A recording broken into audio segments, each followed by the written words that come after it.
¿Puede un inversor de cultura ganar dinero en España independientemente de que la obra que financia no tenga éxito? Sí, la inversión desde la perspectiva fiscal está garantizada. Si yo soy un creador de los hiper top, tengo un montón de ingresos, esos beneficios fiscales me interesa usarlos yo mismo.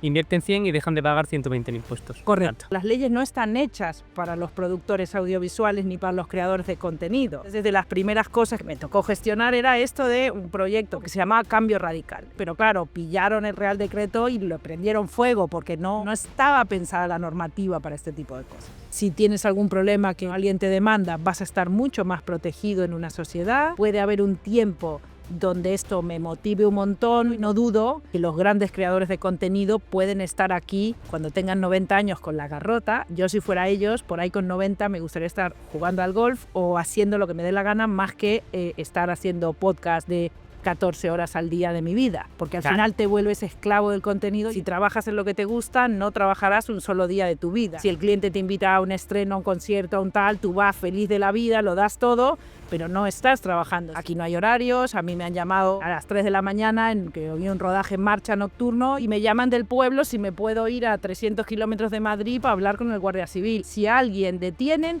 todo el mundo tiene tu móvil, un domingo.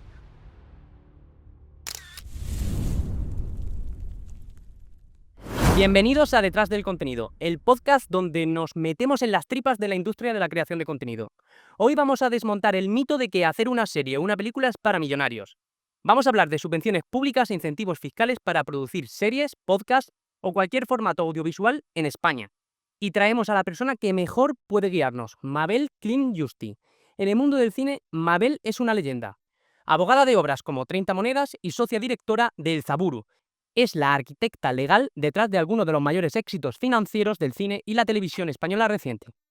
En los próximos minutos descubrirás, sin perderte en jerga legal, cómo estirar tu presupuesto, el combo exacto de ayudas públicas más deducciones fiscales para convertir cada euro en 1,5 € para tu producción, cómo atraer inversión sin ceder el control, el truco de las AIE explicado para que convenzas a tus socios y hasta a tu madre, cómo blindarte ante errores caros, fallos reales como una factura mal puesta, que cuestan muy caro y cómo evitarlos. Y por último, ¿por qué grabar hoy pensando en mañana? Las estructuras legales que usan la industria del cine y que tú, como creador digital, puedes activar para crecer sin sobresaltos. Si quieres pasar de creador solvente a productor que juega en primera división, no te pierdas este episodio. Bienvenida, Mabel, a Detrás del Contenido. ¿Qué tal? Pues muchas gracias por tu tiempo y por venir a vernos a un podcast tan pequeñito. Nada, gracias por invitarme. La verdad es que entrando en una nueva dimensión de lo que es la industria audiovisual, o sea que encantadísima. Pues muchas gracias. Vamos a empezar antes de ir a las tácticas y las estrategias y todo esto por lo que nos está viendo la audiencia, por conocerte un poquito mejor, por el cómo se hizo de Mabel Clean. Lo primero es que tu vocación por la abogacía surgió de una injusticia, de una situación personal y nos gustaría saber cómo te sentiste, cómo esto encendió tu brújula. Bueno, yo me imagino que aquí muchos de quienes nos escuchan se sentirán identificados, que a veces te pasa algo en la vida, ¿no? Y sobre todo cuando eres joven, que realmente te indigna, a ti te parece, ¿no?, que todo es justo y tiene un sentido en el mundo, cómo funciona, y a veces descubres de maneras difíciles que no es así. Y en mi caso, pues hubo un tema familiar, la casa de mis abuelos, pues se quedó allí un inquilino que no se quería ir. Y la cosa se puso muy tensa, pasaba el tiempo y aquello no se arreglaba y bueno, y durante el desahucio, que me tocó a mí casi hacerlo en primera persona, pues descubrí que el mundo que era injusto y que había muchas injusticias y que por ahí podía ser parte ¿no?, de la solución, o por lo menos ayudar a que no fuera tan injusto. Genial, ¿y qué edad tenías? Tenía allí, yo creo que 16 años, cuando finalmente, o sea, lo vivimos durante varios años, pero finalmente cuando el tema se resolvió yo ya estaba a punto de tomar el recorrido profesional. Poco tenía que elegir carrera, había dado vuelta por muchos sitios sin tomar, no tenía, o sea, esto de que dice, no, yo he descubierto que a los 5 años ya sabía que iba a ser abogado, no, ni nada. He dado vuelta desde veterinario, ingeniero químico, yo he querido hacer muchas cosas. Esto que dices, ¿no? Veía que todo me interesaba, siempre he tenido mucha curiosidad y entonces fue súper difícil decidir. Y al final, pues fue así y luego estoy muy contenta con haber elegido mi profesión, que eso también es ¿no?, es un orgullo, que hay mucha gente que luego va y elige y resulta que se da cuenta que se la ha pegado, que tampoco pasa nada, que no rectificar es de sabios, como dicen, y nunca mejor dicho, pero en mi caso la verdad es que estoy muy contenta con lo que elegí. Y de hecho, a veces la única manera de saber que algo no es para ti es intentándolo. Sin duda. Mm. Lo que hacía, y esto tip para los que están a punto de elegir profesión, como no sabía qué hacer, era que quiero ser veterinaria, pues me iba allí a una veterinaria, iba a hablar con veterinarios, veía cómo trabajaban, pedía, ¿no? Me involucraba todo lo posible y luego miraba y digo, esto yo no lo voy a hacer ni de casualidad, no es para mí. Pero hasta que no entras un poco en las tripas, no lo descubres. Y luego lo mismo con ingeniería química, me apunté unos cursos. ¿Y por qué no soy científica y soy abogada? Porque cuando fui allí el tema me parecía apasionante, pero la gente no te hablaba. Y entonces yo digo, yo aquí me muero de la desesperación. Y entonces al final decidí que no era mi profesión, ¿no? Pero hay que entrar en materia porque lo que a ti te parece que es idílico, pues resulta que no, te haces en la cabeza tu idea de lo que vas a trabajar y luego no tiene nada que ver con la realidad. Entonces, bueno, es Ya. un buen tip. Vale, decías que esto del desahucio te pasó allí. ¿Te refieres a Argentina? Argentina, sí, ¿Por sí, qué? sí. Yo nací en Argentina, bueno, mi historia familiar es un poco particular porque mi padre tiene nacionalidad alemana, mi madre es nacida en Uruguay, o sea que somos como la canción, ni de aquí, ni de allá, ni de ningún sitio, pero sí, yo estudié inicialmente la carrera en Argentina hasta los 25 y luego ya estuve en España y llevo hasta ahora, que no diré cuántos años tengo, pero vamos a decir que casi la mitad de la vida en cada sitio. ¿Y qué perspectiva te ha dado estar en dos países diferentes? Cuando sobre todo el choque de trenes es en el momento en el que te cambias, porque es cuando más notas, vienes como muy con el gorro del sitio de origen y cuando llegas notas, digamos, cuando estás lejos, que todavía no te has mudado, notas todo lo que se parece a tu país, el lugar a donde vas a ir. Mm. Pero cuando empiezas a vivir, sobre todo ese primer año, esos primeros 2 años, vives en tus carnes las diferencias, ¿no? Y entonces pasaba, por ejemplo, que Argentina, por motivos obvios, tenía una experiencia en concursos y quiebras que eran lo mejor de eran el Top Gun de los concursos y las quiebras, la ley era súper minuciosa, no sé qué. Y cuando llegué aquí, por ejemplo, descubrí que en España todavía se usaba una ley de 1800, que a mí me parecía que era como para que estuviera en un museo y no se estuviera utilizando en la realidad, ¿no? Pero bueno, era por poner un ejemplo de tantos y muy bien, aprendí mucho. Al final aprendes a ser flexible, ¿no? Te adaptas al lugar a donde te toca estar. ¿Y cuál fue tu shock cultural más fuerte cuando llegaste aquí? Uf, a ver, yo llegué, me casé aquí, también os contaré, y entonces lo primero que pasaba, era muy divertido, bueno, divertido, para mí eran las primeras veces era agobiante, ir al supermercado. Porque Esperaba, pero me gusta. pero es esto, porque tú ibas y claro, hacías la lista de la compra. Primero que cada uno quería ir o quería cocinar o quería ir a hacer la lista de la compra porque entonces compraba, mi marido es español, comprábamos las cosas que nos gustaban comer a nosotros y había una diferencia cultural grande en ese sentido. Claro. Y luego, cuando hacías la lista de la compra, que parece como la cosa más tonta del mundo, ha llegado un momento en donde hemos escrito el nombre de algunas cosas en inglés porque yo la llamaba de una manera, él de otra, y no había manera de entenderse, o aparecían cosas que dices, pero yo esto no te lo he puesto, sí, ¿no ves que pone tal? No, he querido decir, te ríes, bien, no te puedes enfadar, porque cuando cada uno empieza a decir palabrotas en su idioma, el otro se troncha de la risa, entonces en este sentido es súper divertido, pero requiere efectivamente un periodo de adaptación, y luego ya te haces del grupo y ya está, y fantástico, y te adaptas y te quedas.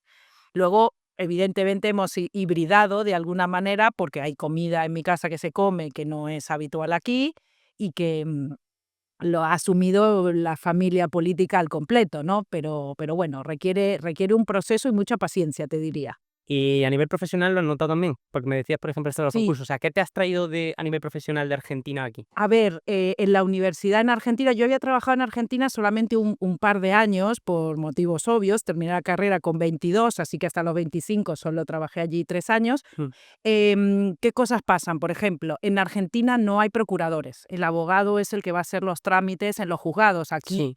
para los que no son abogados, hay una persona que hace los papeles, que es el abogado, y luego está el procurador, que es el que va y lleva a los tribunales, se pelea con el juez para que las cosas se muevan más rápido y demás.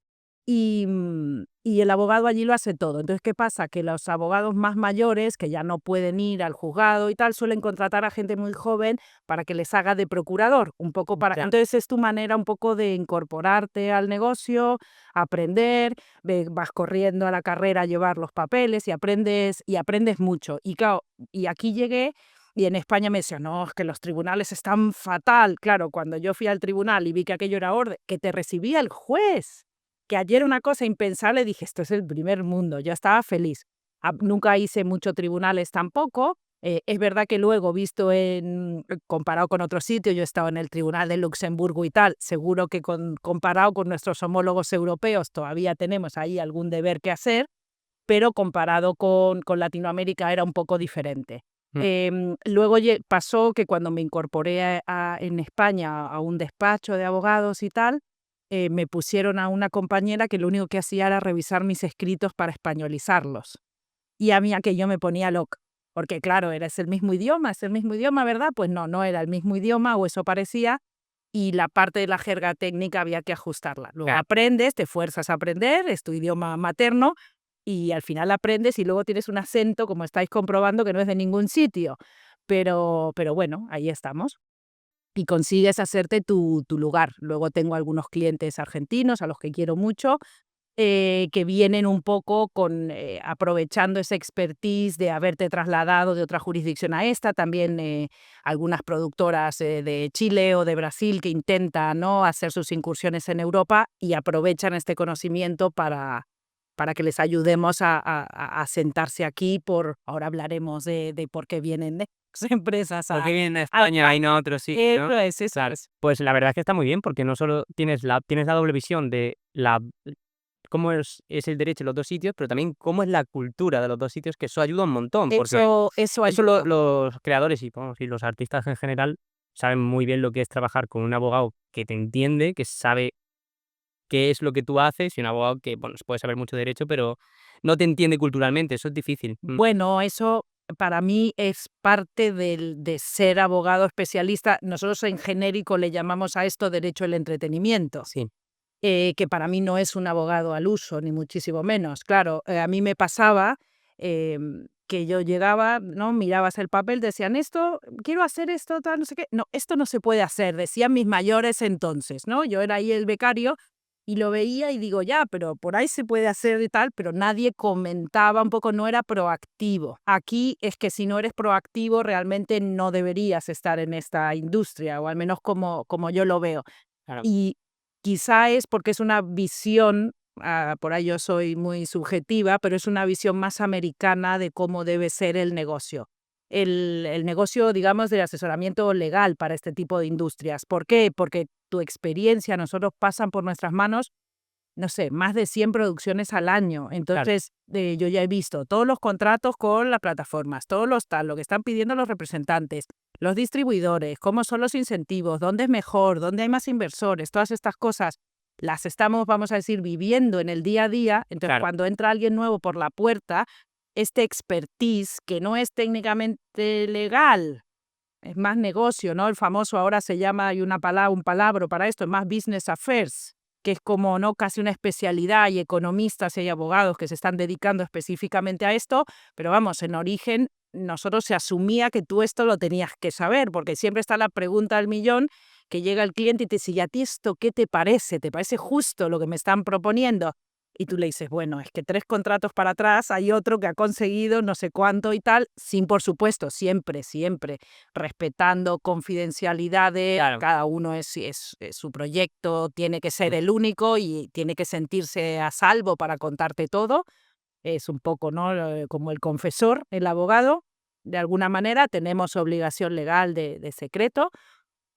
Pero dicho esto, experiencias de otros que tú interiorizas, pues seguro que sirven para quien está empezando y para quien no está empezando, porque hay quien llega a ti que tiene muchísima experiencia y un poco busca que le desafíes las ideas, ¿no? Esto, y quienes se dedican a creación de contenido me van a entender, las maneras de hacer negocio que nosotros tenemos se ponen viejas muy rápido, el modelo de negocio cambia de manera perpetua. Y además es para mí lo que hace que sea súper bonito, Claro. porque al final tú nunca realmente estás haciendo la misma cosa una y otra vez, o te dura 6 meses, pero a los 6 meses necesitas buscar una cosa nueva, una manera distinta, no sé, un patrocinador, y luego lo descartas, y luego buscas incentivos fiscales, y luego, no lo sé, tienes que ir cambiando el tipo de contenido. También a veces, hay veces que son superproducciones y a veces hacen una cosa súper pequeña y nosotros nos debemos acompañar al cliente, no importa el tipo de contenido que haga, ¿no? Porque estás en las grandes cosas y en las pequeñas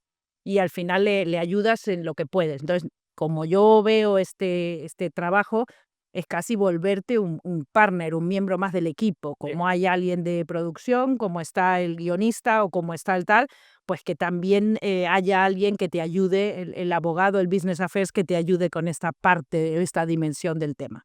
Luego te voy a preguntar sobre cómo es que aparezcan marcas Muy bien. en películas y esto, pero antes te quería preguntar, tú te defines como abogada de derecho de entretenimiento o gestora de intangibles, pero eres la socia directora del Zaburu.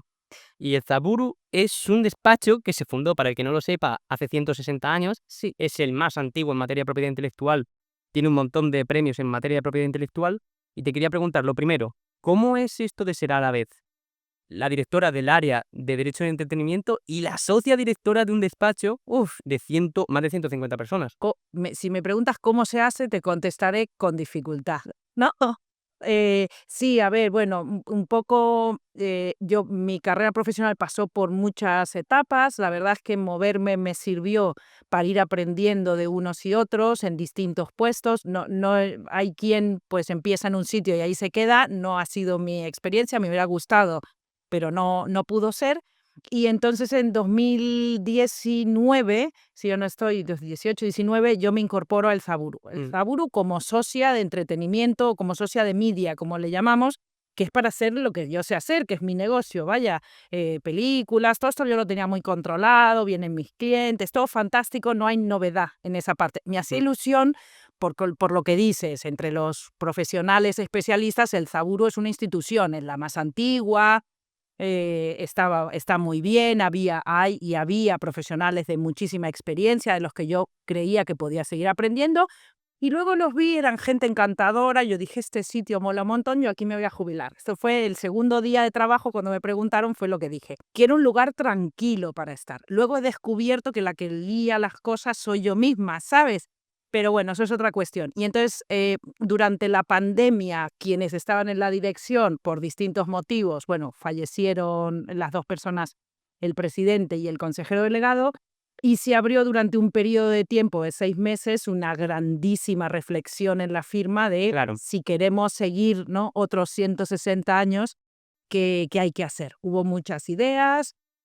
Nos fusionamos con otros, no seguimos, confiamos en el capital interno, incluso internamente había como distintas maneras de ver el futuro del negocio. Y yo una mañana, pues impulsada por mi marido, debo decir, porque yo, claro, al principio yo era la última en llegar, yo que iba a opinar, y sin embargo, Después que yo. O sea, total, era la última en llegar y yo dije, ¿yo qué voy a hablar? Me quedo ahí en el rincón y espero a que mis mayores hablen. Y entonces mi marido me dice, pero ¿por qué no haces tú una propuesta? Y entonces en ese momento me senté tranquilamente y en media hora escribí un papel de 2 folios explicando cómo yo veía el tema. Y lo presenté. Y lo loquísimo del asunto es que me dijeron que vale. Y entonces me encontré con teniendo que hacer una apuesta personal grande para un poco esta reconversión. Todo el mundo puso de su lado las decisiones societarias por unanimidad, cosa que quiero mucho a mis socios porque me apoyaron en un momento que era tremendamente delicado, pero todos vieron, ¿no? Tenemos distintas ideas, pero venga, vamos todos para la derecha y todo el mundo a la derecha, por eso digo que es un gran lugar para trabajar. Y bueno, y era un lugar, vamos a decir, con todo el cariño, un poco anticuadillo, porque era muy tradicional en sus maneras, muy familiar. muy familiar, muy cosas que yo en todos los sitios donde había estado no había visto jamás, como que llegaba el presidente y todos se ponían de pie, o sea, cosas, vamos a decir, tipo 50 style. Y entonces, claro, al venir de fuera, tener una idea del negocio y del mundo completamente distinta, pues me he permitido, nos hemos permitido con la nueva dirección revisarlo todo. Y ya que estábamos, pues venga, cambiarlo todo, que no se diga. Y en eso estamos, empiezas poquito a poco y ya luego te vas emocionando. Es como, siempre lo comparo con las reformas de la casa. Venga, vamos a pintar ese muro, lo dejas blanco y te das cuenta que todo el resto necesita pintura también. Y entonces hicimos modalidad de teletrabajo, nos mudamos de oficina, había papeles en la oficina antigua en donde se llevaba 40 años de vida, aparecieron papeles de la guerra civil, señores. O sea, imaginaros lo que era aquello. El 90% de todo el papel que había no era realmente útil o perteneciente a ningún expediente, así que se terminó desechando. Ujú. Aparecieron sellos de los años 80 que también los tiramos a la basura. Y al final, pues ahora ya éramos plenamente digitales, pero lo hemos llevado al siguiente nivel. Ujú. Entonces ahora pues estamos en un lugar que es mucho más amigable para sobre todo el talento joven, que está siendo complicado para los despachos. Nadie quiere ser socio de un despacho ahora, quieren vivir, y yo al final lo que termino pensando es que los que éramos tontos éramos nosotros, ¿no? Que se pueden hacer las cosas de otra manera, y siempre apoyo mucho, ¿no?, en esta decisión personal de optar por un balance mejor. Mm. Creo que es un avance porque cuando yo hablaba con quienes eran mis referentes, que era la generación anterior, las señoras me decían, ah, no, si quieres ser socia de un despacho tienes que elegir, o te casas, o tienes hijos, o eres socia de un despacho. Yo ya esa opción no la tuve que tomar, porque a mí ni se me planteó tener que poner en la balanza mi vida personal contra la sociatura. Entonces ya sí que hubo una cierta flexibilidad, pero creo que ahora en la siguiente etapa vamos a ir más allá, y eso sí que es interesante, ¿no? Entonces, bueno. Y esto es súper importante porque yo estoy viendo mucho que hay personas, por ejemplo, en la creación de contenido, que se meten porque les da un nivel de flexibilidad y de como autocontrol de su vida que no existía en las estructuras tradicionales. Pues yo qué sé, en el típico despacho de abogados era entrar, yo qué sé, no quiero decir nombres, pero todos sabemos de quién hablo, pero entrar a las 8:30 de la mañana, salir a las 8:30 de la tarde, de lunes a viernes, siempre presencial, siempre con la corbatita muy bien puesta. Llega el sábado, lo que tienes que hacer es planchar toda tu ropa. Claro. Entonces, ya. Tengo un amigo, un compañero que cuando me llama, porque él vive en el campo y tiene esta manera más libre, vamos a decir, o más flexible de ver el mundo, Mm. que me dice, ¿qué tal? ¿Estás en la ruedita? No, Como claro. los hámster, ¿no? Un poco como que sea la sensación que de un gran despacho tienes. A ver, por no ser derrotista, yo creo que todas las maneras de enfocar la profesión son igualmente válidas, ¿vale? Para alguien que está en un gran despacho, en la ruedita, vamos a decirlo así, es verdad que la presión es máxima, pero en 1 año o en 2 años de profesión ven cosas que otros compañeros por ahí tardan 10 años en ver. Claro. Entonces, al final de un periodo de 5 años sometido a ese, vamos a decir, alto rendimiento de alguna manera profesional, sale de ahí un profesional, me vais a perdonar el improperio, que es como un asesino en serie, porque claro, tiene solo 5 años de experiencia, sigue siendo una persona muy joven, que todavía tiene por aprender, pero que ya tiene un impulso y una noción del negocio y de la gestión muy valiosa. Evidentemente tiene un alto coste personal, eso. Y entonces siempre, ¿no? Siempre está el compañero que viene, hablo con muchos en el colegio, entonces pues ahí estoy, me debo a los compañeros, y me dice, no, me ha ofrecido aquel gran despacho que me pase de socio y tal, y yo siempre les digo lo mismo, no desperdicies la oportunidad, porque si al final dices que no, te quedarás como con la duda de no haber vivido esa parte de la experiencia, ¿vale?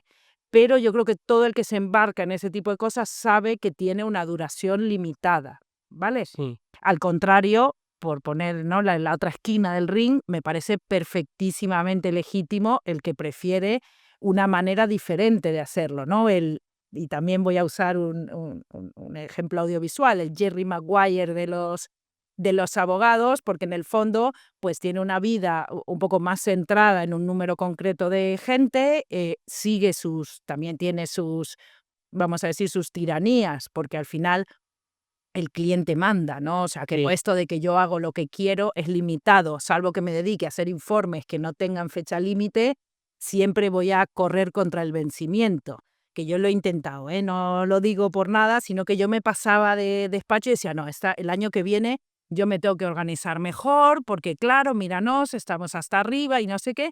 Y al final, cuando ya pasas los 40, te das cuenta de que no es una cuestión de organización, es que el trabajo es así. Ya. Entonces, y ahí de vuelta, volviéndonos a audiovisuales, esta frase de Disney de Si trabajas en lo que te gusta, no trabajarás un solo día de tu vida. Entonces, si abrazas esto, ¿no? Como una faceta más de tu persona, más que intrínsecamente una obligación, yo no lo siento una obligación, mi trabajo, me lo paso bien, Claro. entonces se hace distinto. Entonces, si el cliente te invita a un estreno, a un concierto, a un tal, tú vas feliz de la vida, lo das todo, pero no estás trabajando. Si tú sientes que es un compromiso profesional lo que estás haciendo, claro, te va a resultar tremendo. Porque claro, con todos los que dijimos que tenemos, imagínate, vivimos ahí de, de bolos de alguna manera, ¿no? Entonces, bueno, por ver esa parte complementaria para lo bonito o para lo tal. Entonces, si estás pensando tú que nos escuchas, dedicarte a esto, pues estas son un poco las luces y las sombras que tiene este tema. Aquí no hay horarios, a mí me han llamado y no por dar de batallitas a las 3 de la mañana en que había un rodaje en marcha nocturno y que el guardia civil, porque habían activado un dron, el dron no podía ir, el vecino estaba molesto y me llaman del pueblo si me puedo ir a 300 kilómetros de Madrid para hablar con el guardia civil. Y eran 2 de la mañana, le digo, no. Y entonces me dice, vale, pues espera que el guardia civil se pone y me han pasado el teléfono para que yo le explicara al señor que era un rodaje que estaba autorizado, fenomenal, encantadores y todo, pero estas cosas pasan. O en algún momento de tumulto en alguna comunidad autónoma ¿no? Con rayas amarillas y rojas y no diré más, que estaban montando un documental y me dijeron, ha dicho la policía que no se puede grabar nada, pero claro, yo quiero hacer mi documental, si a alguien detienen, todo el mundo tiene tu móvil, un domingo.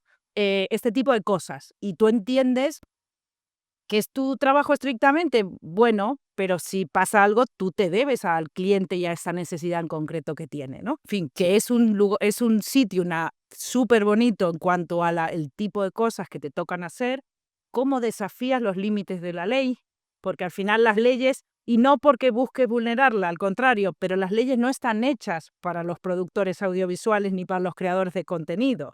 Entonces, de las primeras cosas que gestionamos, que me tocó gestionar, era esto de un proyecto que ahora ya lo puedo nombrar porque ha pasado tanto tiempo, que se llamaba Cambio Radical. Entonces, tú tenías la normativa de protección de datos que te decía, datos de salud bajo 77 llaves, y luego hacías un programa de televisión donde contabas todas las operaciones que le hacías a la gente y cómo quedaba de guapa cuando se terminaba el proyecto. Entonces, claro, bueno, basado en el consentimiento, utiliza las reglas de la ley, pero claro, pillaron el Real Decreto y lo prendieron fuego porque no estaba pensada la normativa para este tipo de cosas. Y eso pasa en este tipo de sectores muy habitualmente.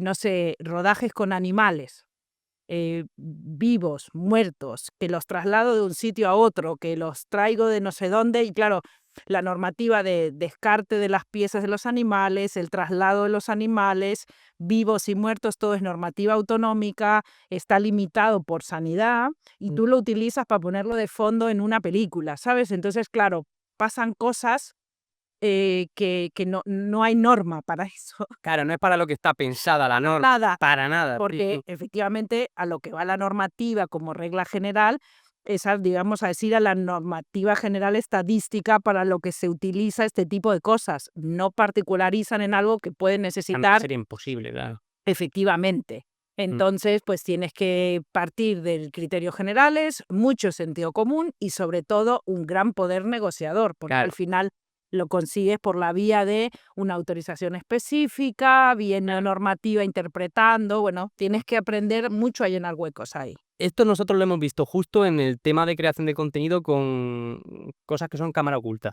Claro, la normativa RGPD te exige que desde el momento en que estás tomando los datos del interesado ya le tienes que haber informado en el mismo momento previamente.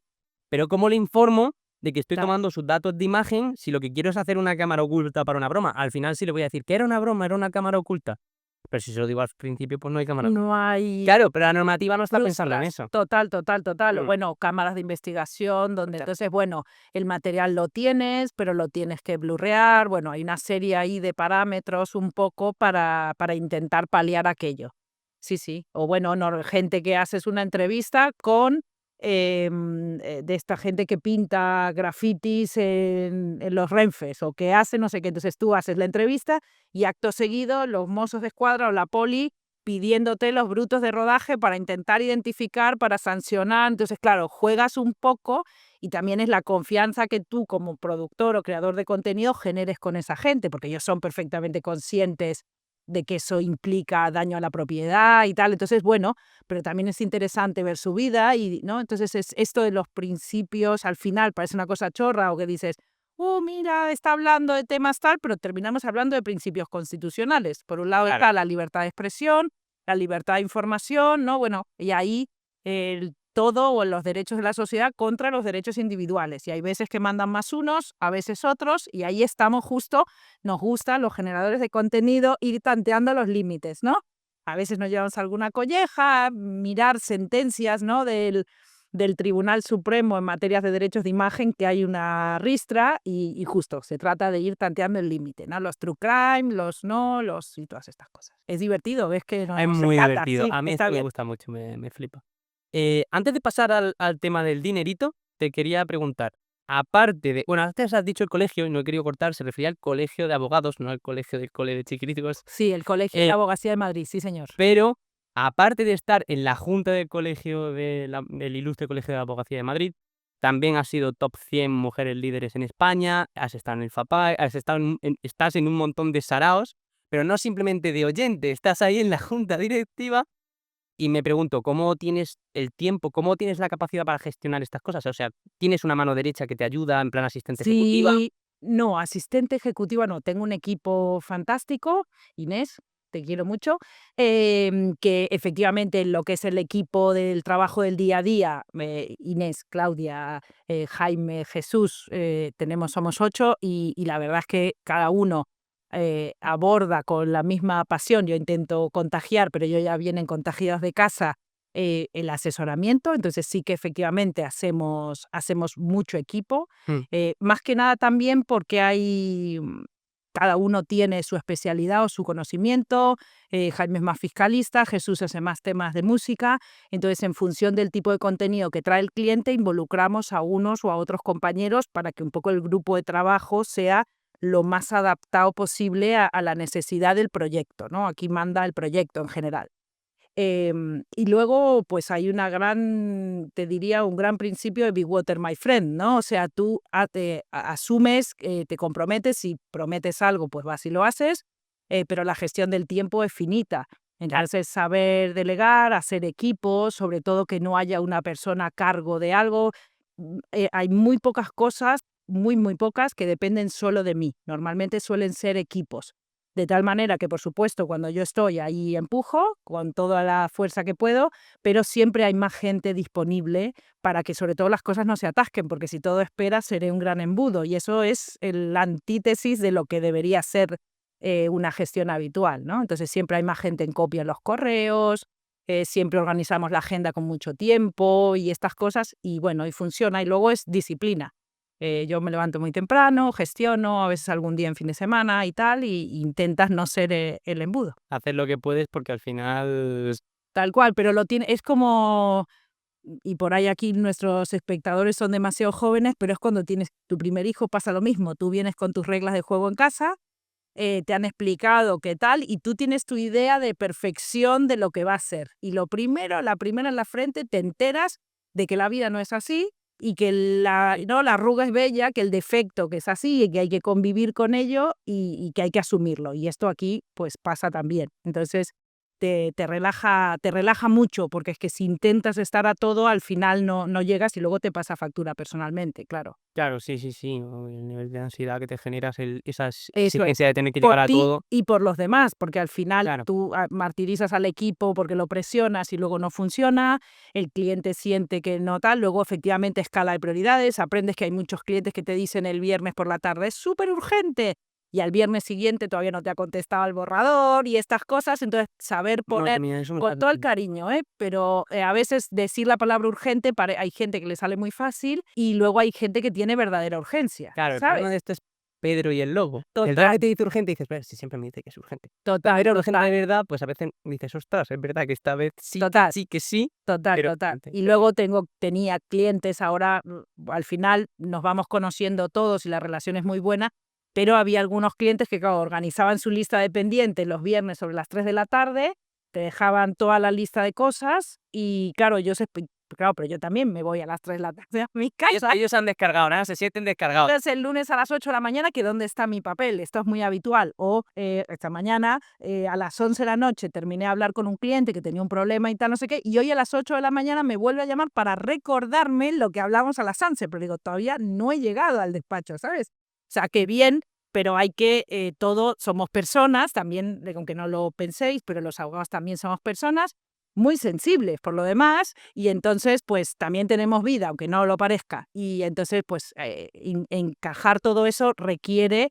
como digo, hay veces la llamada de la noche con el guardia civil en la puerta está entendido, alguna vez, por contarte más batallitas, han demorado, depende quién, en un aeropuerto con una orden de detención y ha habido que intervenir. Bueno, Ostras. te pasan cosas y te bloquea un rodaje. Claro, claro. O viene una pandemia y tienes un rodaje con una protagonista, una niña menor de edad, que además era extranjera. Entonces tienes que tomar decisiones. Y no hay ninguna ley que te diga cómo solucionar esos problemas, ¿no? Y bueno, es lo bonito. Luego ha visto, ¿no? A decisión tomada, dices, mira qué bien que lo hemos hecho aquí, cómo hemos evitado tal y cual cosa, pero en ese momento pues se pasa cierta tensión y nuestra misión es estar al lado del cliente diciéndole esto sí, esto no, ten cuidado con esto y bueno, ayudar a que la contención del riesgo sea lo mejor posible. Claro, porque al final los abogados lo que hacemos es, no sé a quién le oí escuchar, que le escuché que hay 3 maneras de aumentar el valor de una empresa, que son vender más a clientes, satisfacer a los clientes para que te compren, o sea, nuevos clientes, captar clientes, satisfacer clientes para que te compren más, básicamente, Ujú. y reducir el riesgo, porque Total. si reduces el riesgo en la captación de clientes o en la satisfacción de clientes o en cosas en plan en los impuestos, pues Claro. la empresa vale más. Sí, bueno, siempre se dice que un poco la misión de un consejo de administración, de los administradores de una sociedad, es manejar o tomar decisiones en base a la ponderación, que es ver qué vale más o qué tal, de los riesgos. Para mí esa es un poco la clave, porque el riesgo va a haber siempre. No podemos llegar nunca, me encantaría que fuera así, pero no lo es, un escenario en donde no pasa nada, que está todo perfecto, no, ningún abogado nunca jamás te va a decir eso. Eso, contar con ello. El tema es saber hasta qué punto la posibilidad de que esto pase es mucha, poca, medio Mm. tal, y qué me pasa si finalmente sucede, ¿no?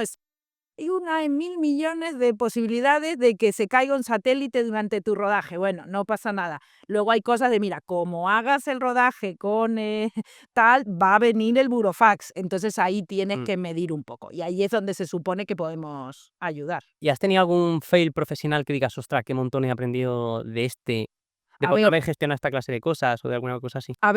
muchas cosas, sobre todo las primeras veces que las vives con el cliente, ¿no? Entonces, tú tienes tu experiencia profesional, sobre todo he aprendido mucho de grandes productores que Ujú. tú lo ves y le dices, pero mira que están todos estos problemas aquí, dicen, no pasa nada, tiramos, ¿no? Sí. Hay alguna cosa que me ha enseñado mucho y lo puedo contar aquí, de los primeros originals para plataforma que hicimos, ¿vale?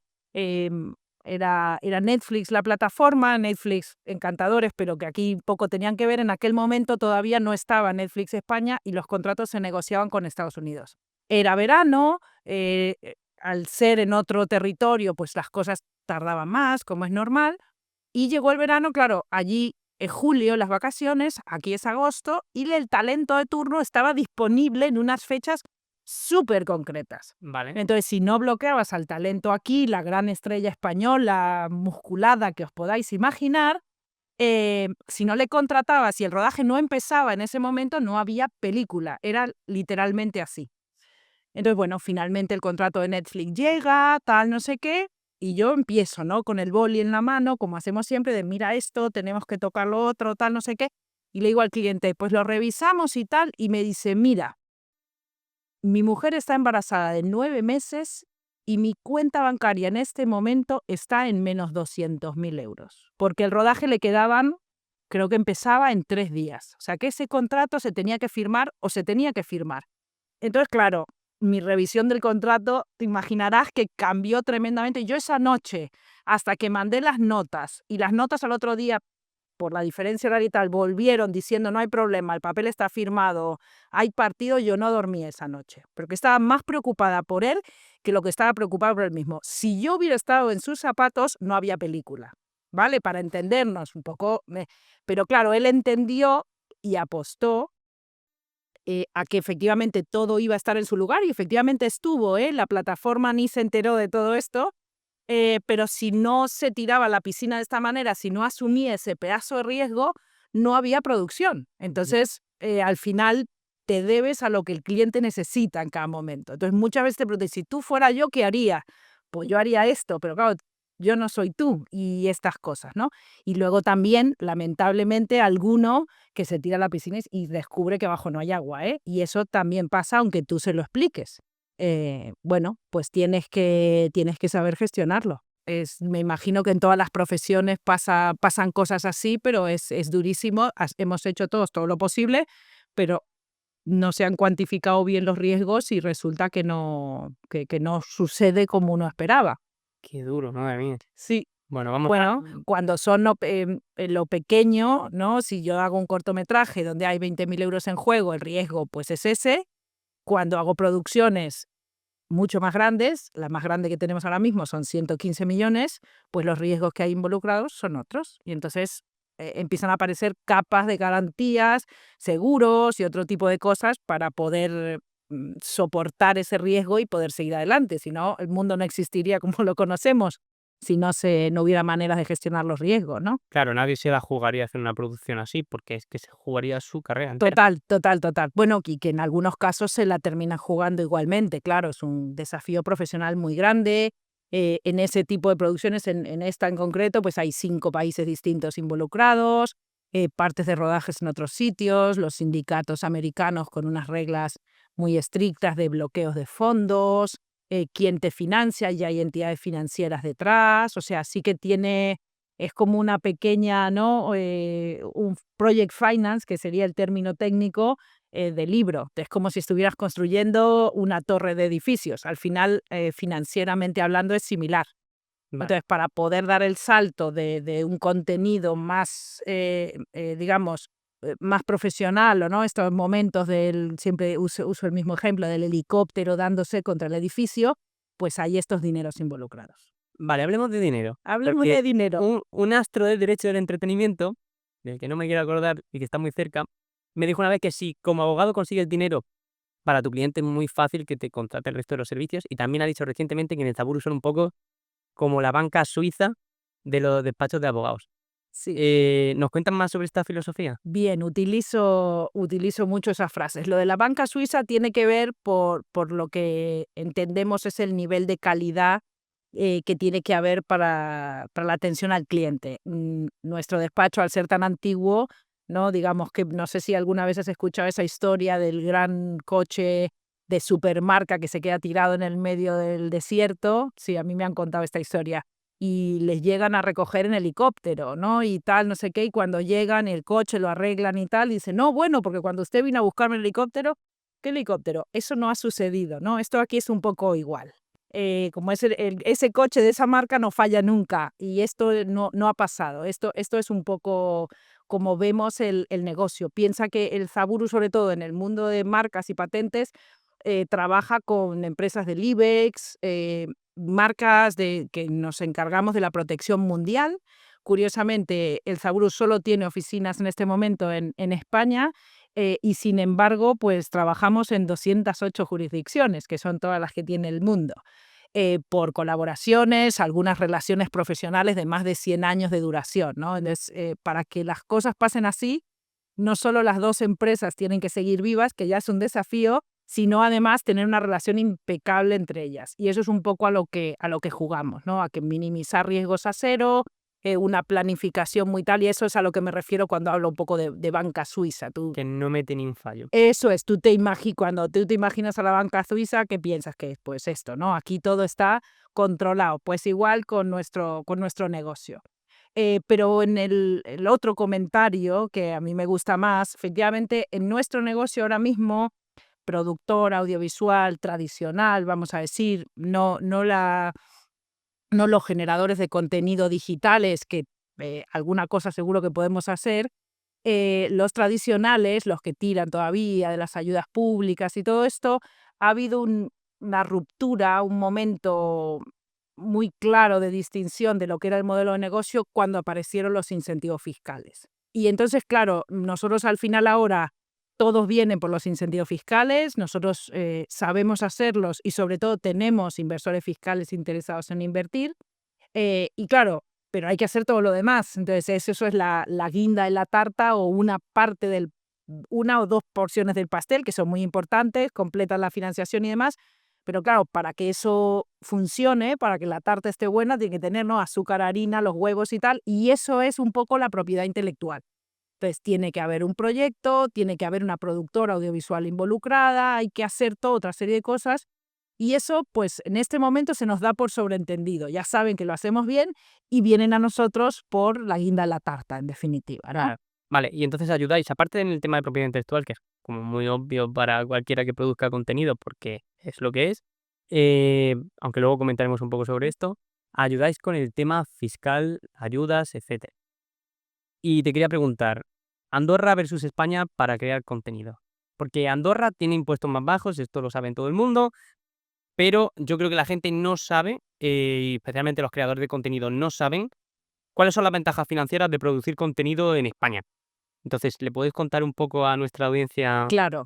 A ver, nosotros como lo establecemos, o si uno tiene un cortometraje, un largometraje, estos son por ahí términos técnicos, pero si nosotros tenemos un contenido que sin mayor problema, y muchos de los que aparecen en Internet cumplen los requisitos, esta es la realidad, hay que verlos, pero con mínimo ajuste, pues cumplirían los requisitos.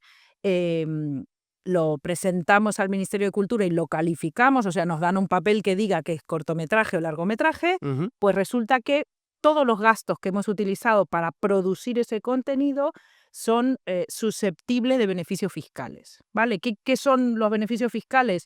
Pues son restas en impuestos por el solo hecho de haber hecho esta actividad, ¿vale? En este momento solo hay dos deducciones fiscales válidas, que son en contenido en cultura, digamos, en contenidos audiovisuales y artes escénicas, espectáculos en vivo, conciertos y todo esto, y por otro lado, en la innovación.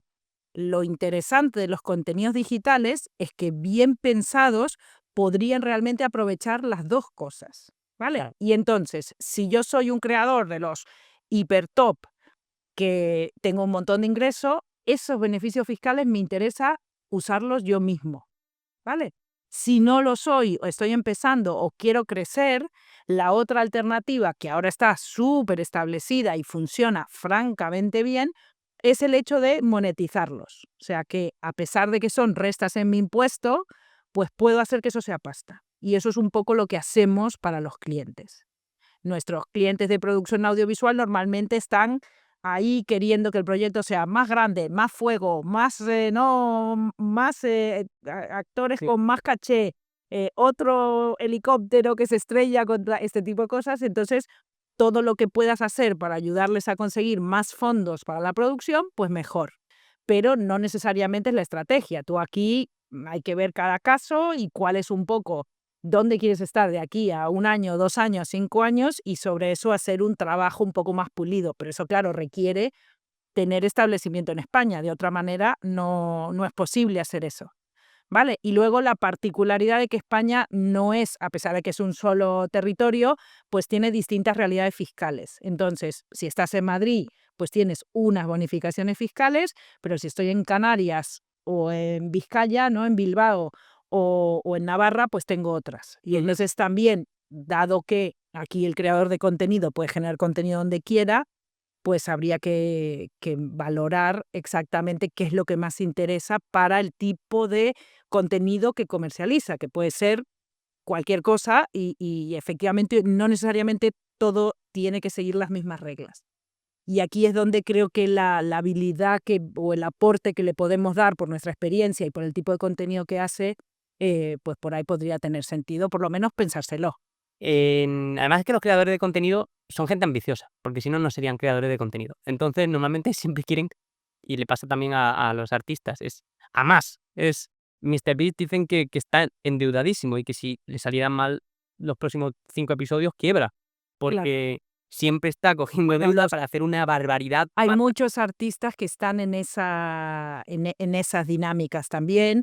Gente que de joven ha tenido unas crestas de ingresos fenomenales y luego, pasado el tiempo, resulta que esos ingresos ya no llegan y cada vez diversifica o aumenta más la deuda que tiene. Entonces, por supuesto, y no dudo que los grandes creadores de contenido pueden estar aquí cuando tengan 90 años con la garrota y van a seguir vendiendo contenidos, ¿vale? Desde luego mis hijos los van a seguir consumiendo igual, eso no me cabe duda.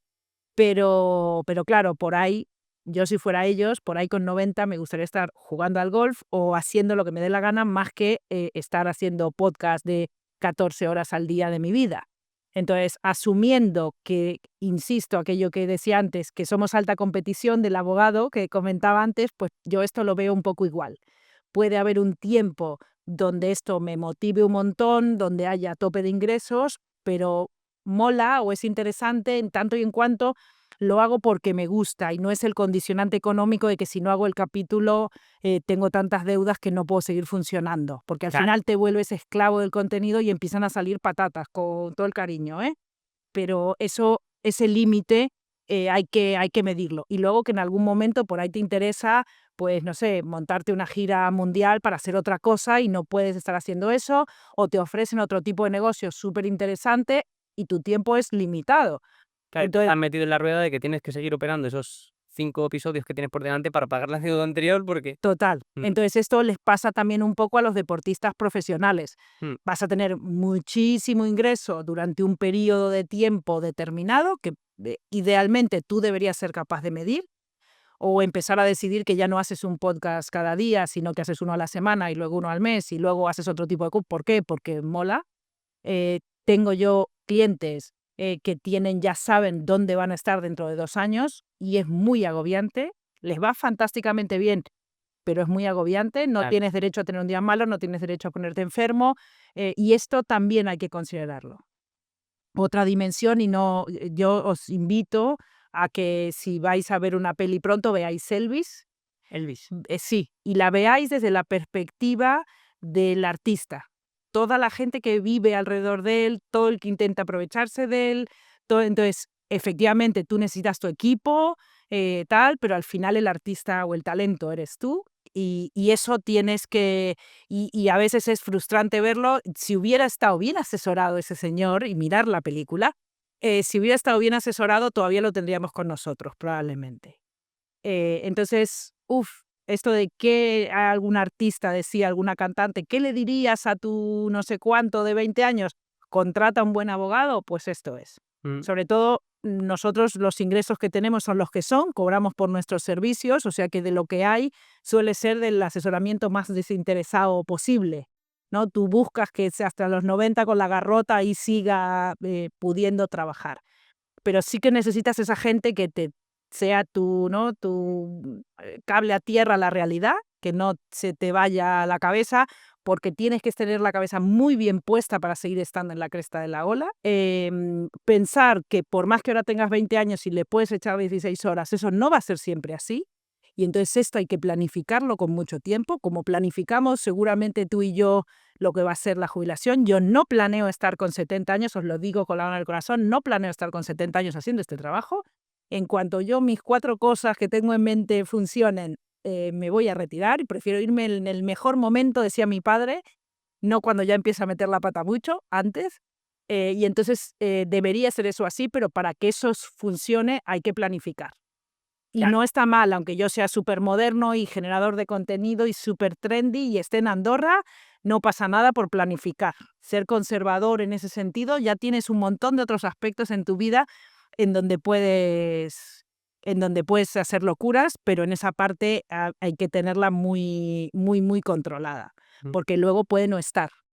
Y sería muy complicado que tuvieras que buscarte un curro con 50 tacos, ¿no? Entonces, un curro de los tradicionales. Por supuesto que hacer contenidos es un trabajo y muy difícil, pero digo, salir de esto y reinsertarte puede ser muy complejo. Entonces, si ya estás en la cresta de la ola, haz que cunda y que merezca la pena, como yo lo veo, personalísima opinión. Sí, además yo creo que ser famoso es duro, pero ser famoso y no tener dinero tiene que ser peor. Muy De hecho, complicado. hay algunos casos, por ejemplo, creo que los de Locomía, uno de ellos acabó de camarero, una cosa así.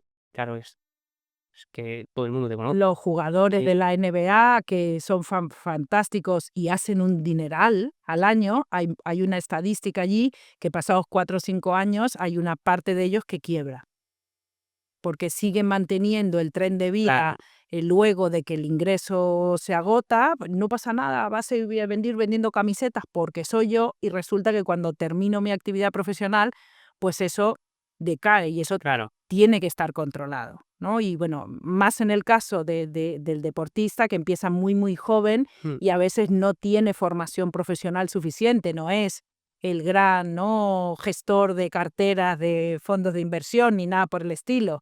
claro. Y eso también es un problema porque, claro, viene gente, ¿no?, escuchando dineros, hagamos tal o cual cosa y resulta que compramos shitcoins o lo que fuera y es un horror porque al final he perdido toda la pasta y cuesta mucho ganarla, por más que se nos dé muy bien nuestro trabajo, ¿no? Hablando de planificar, venga, vamos a planificar. Lo primero que quiero es volarle la cabeza a más de uno con esto y es esta pregunta. ¿Puede un inversor de cultura ganar dinero en España independientemente de que la obra que financia no tenga éxito? Sí, ese es el gran pilar del modelo. El modelo francés, que era un poco, siempre mirábamos al francés, a ver, los productores audiovisuales en los años 60 decían que lo único que teníamos que hacer en España era tener una secretaria que supiera francés para traducir la ley francesa, porque lo hacían todo fantásticamente bien. Ahora no es así, para nada. Y mientras esos modelos son cestas donde hay que invertir y tú ganas en función de lo bien que les va a los contenidos, aquí se parte de la premisa de que el resultado del contenido nos es total y absolutamente irrelevante.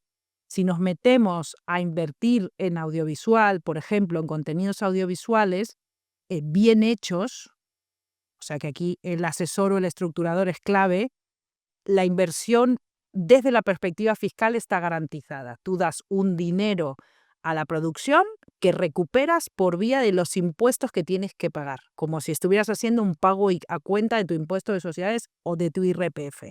Porque una cosa muy habitual es que todo el mundo piensa que solo sirve para sociedades, pero también las personas físicas que pagan IRPF con actividad económica, autónomos, farmacéuticos, notarios, abogados, arquitectos, en fin, autónomos en general, también pueden invertir, ¿vale?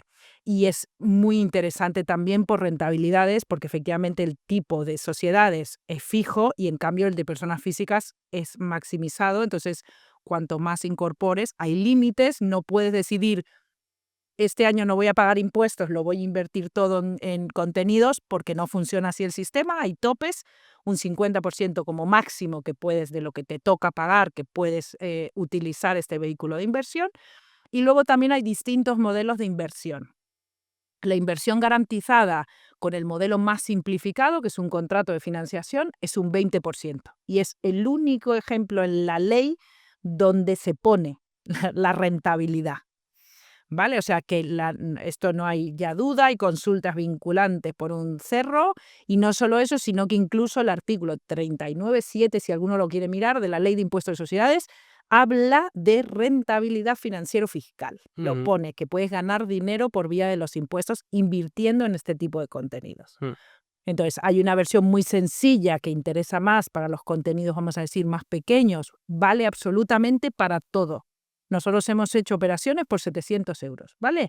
De un cortometrajista que viene con su tío que ya que le iba a poner dinero para ayudarle al corto, pues aprovecha y lo Por lo menos, recupera por los impuestos. Esto es cada vez más habitual, ¿vale? vale. Entonces, a veces ya no te merece la pena de tan pequeño que es, pero bueno, Porque vamos a ver. está más seco ya que el perro. Correcto, claro, porque nosotros tenemos unos pequeños fees, vivimos de nuestro trabajo, que sepáis, pero vamos, que 1.500, 2.000, 3.000, 5.000, no hay problema, y hay operaciones de varios millones. O sea que como que el abanico no es la restricción del tema, no tiene que ver por la importancia del proyecto en marcha, ¿vale?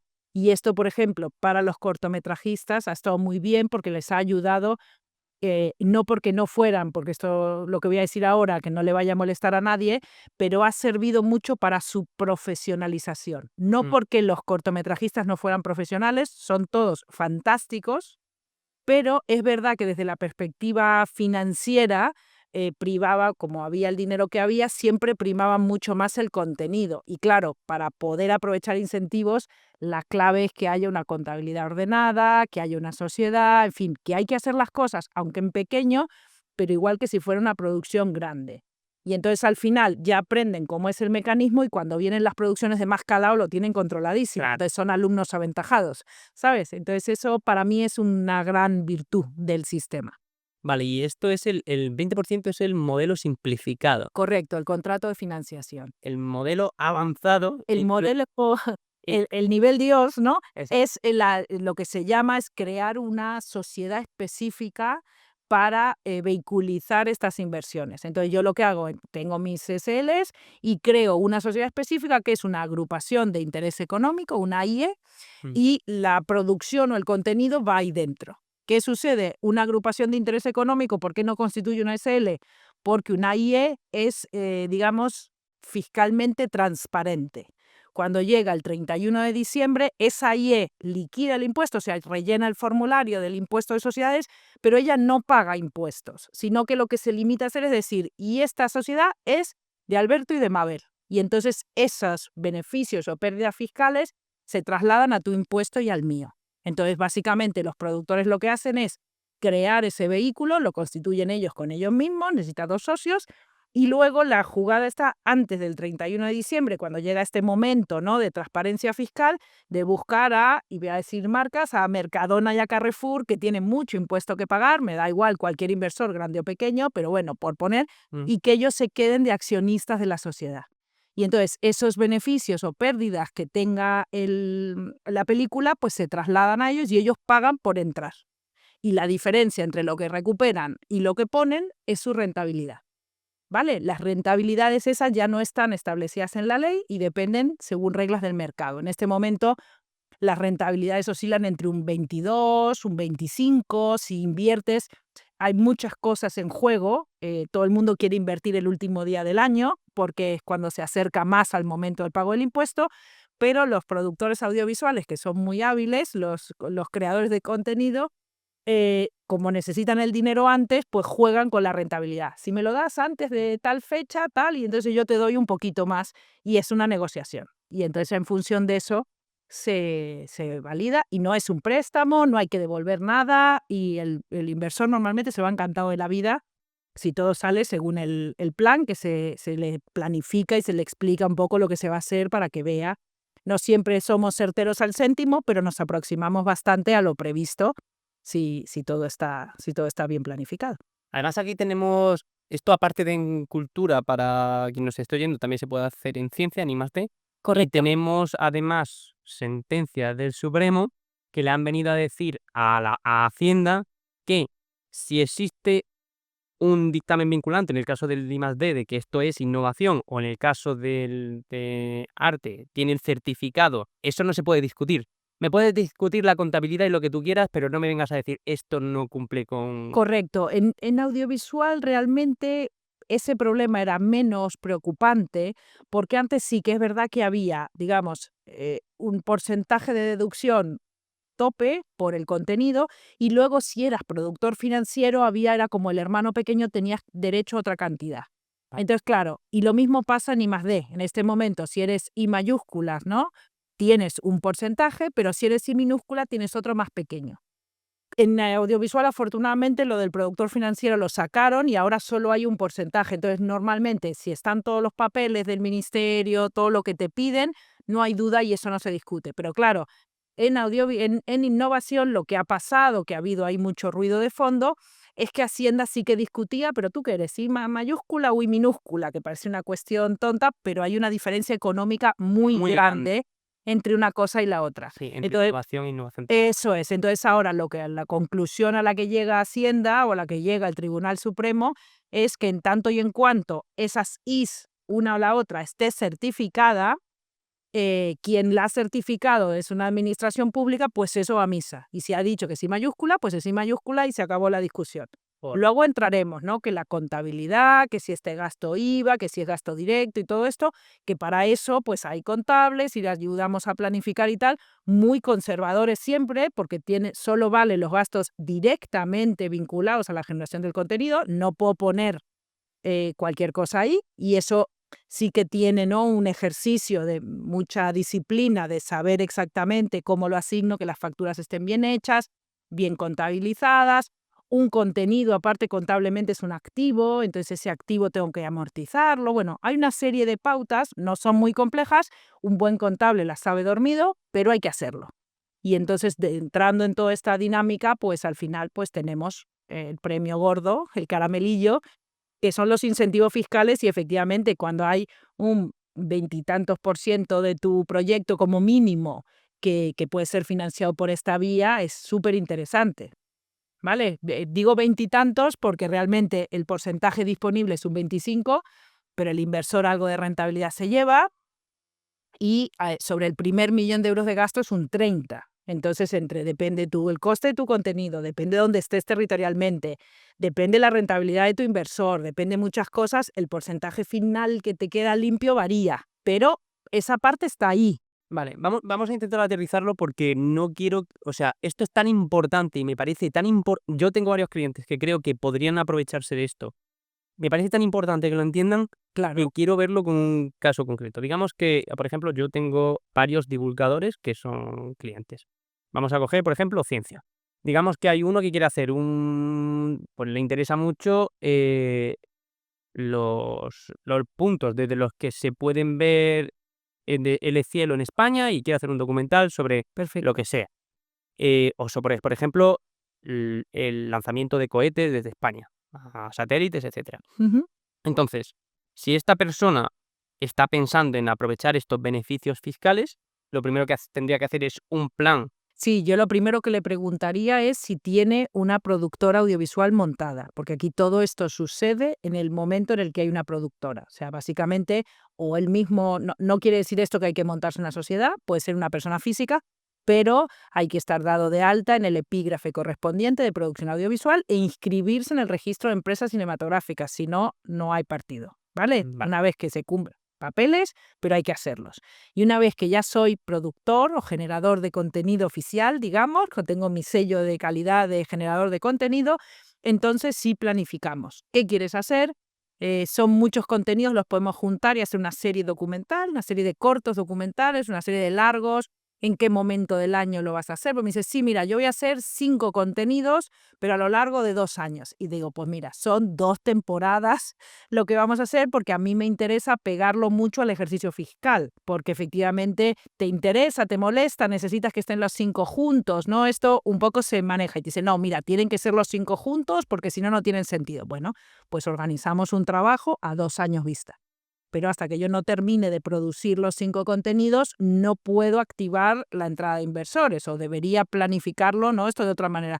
¿Necesito la inversión? Pues mira, hay una entidad financiera, crea SGR, que se dedica a financiar este tipo de operaciones. Entonces, Mm. pues yo voy, montamos todo el proyecto, vamos a CREA, le explicamos lo que se quiere hacer y CREA te dice, fenomenal, y te anticipa con una operación financiera el dinero.